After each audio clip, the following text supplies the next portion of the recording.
Hello and welcome to this short course that will introduce you to the economy.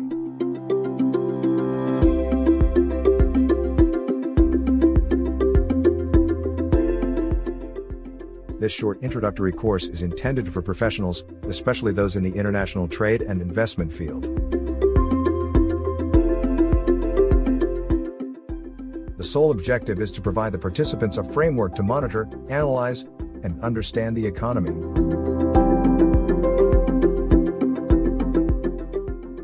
We will introduce the framework that we use in covering more than 100 economies around the world. This is not Macroeconomics 101 that is full of theories. We introduce relevant theories or technical terms only when they are needed to answer our questions.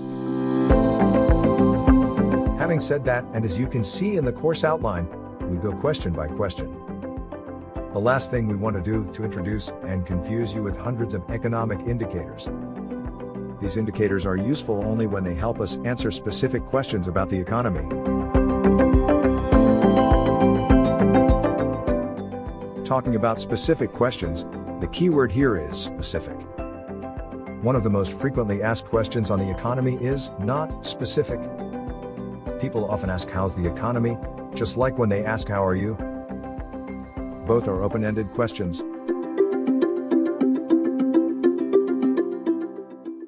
So, how's the economy? Let me give you two sets of answer. The economy is poorly affected by the COVID crisis. It contracted more than 6% last year. Export dropped by 6%. The number of tourists dropped more than 80%. Things are looking gloomy. The economy contracted less than others amid the COVID crisis. International reserves are still high. Public debt, unemployment, and inflation are in control. Consumer confidence has improved from the lowest point. Things are not that bad.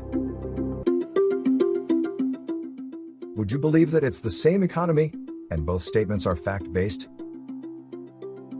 So, how do we get an objective view of the economy? We ask specific questions.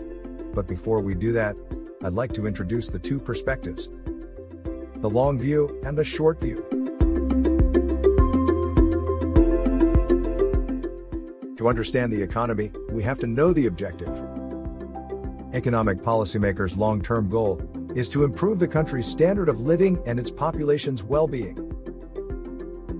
Without economic growth, the standard of living does not improve, as had been the case in most countries before the Industrial Revolution.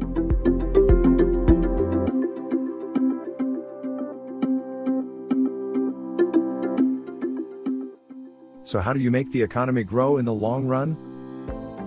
A simple formula for long-term economic growth dictates that you have to increase these three factors: labor, capital, and idea. That's the job of policymakers. What about spectators like us?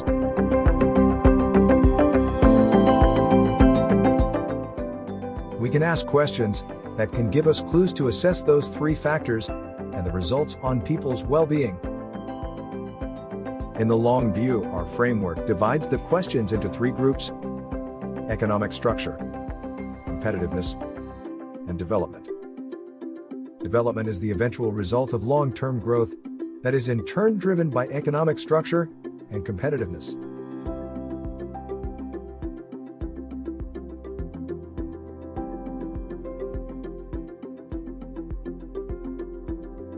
The short-term objective of economic policymakers is to balance growth and stability.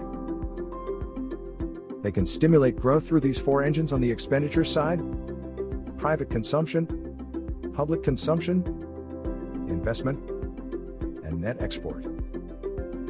Increasing employment usually is the immediate target for short-term growth stimulus policies. On the other side, policymakers have to watch out for inflation and other macroeconomic stability issues, such as the financial system's health, fiscal health, balance of payment, and the exchange rate.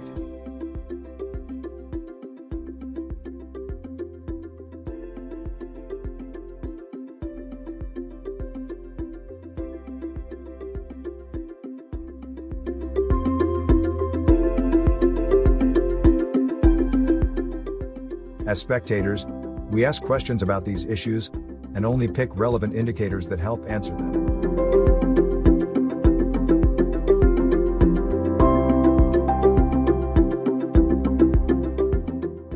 Our framework gives you both long and short views. Only relevant questions are grouped into 5 categories: economic structure, competitiveness, development, growth, and macro risks. There are around 30 questions in total. We will introduce the importance of each question, the indicators involved, and how to analyze and interpret them. At the end of each question, there will be an attachment with our latest chart on the involved indicators. If it's your first time, we advise that you go by order of the course outline. For more experienced participants, you can go by any order you prefer. In the last unit of the course, you can download the PDF file of our latest publication of the economy.